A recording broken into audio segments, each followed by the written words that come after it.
धन्यवाद आलोक भाईना। आज पवित्र शासन माटी रे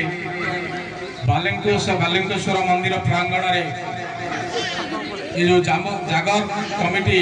जो महोत्सव आयोजन करिछि आयोजक विष्णु बाबू, आयोजक कमिटर सभापति घनश्याम बाबू, आज मुख्य आकर्षण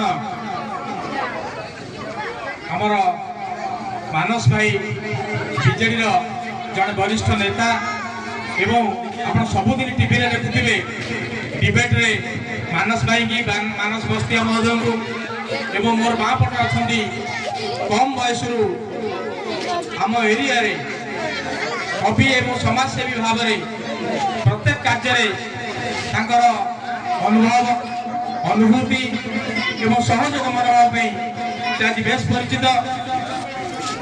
गोटे कथा हूँ संबंधित कौन क्षेत्र में किसी आखि दृश्या काम समाज में प्रभाव पकाला भाया किसी कम करते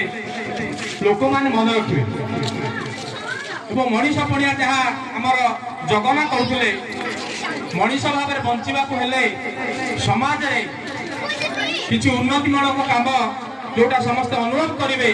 से किसी कम कर लोक मान स्मृति रहा आवश्यक।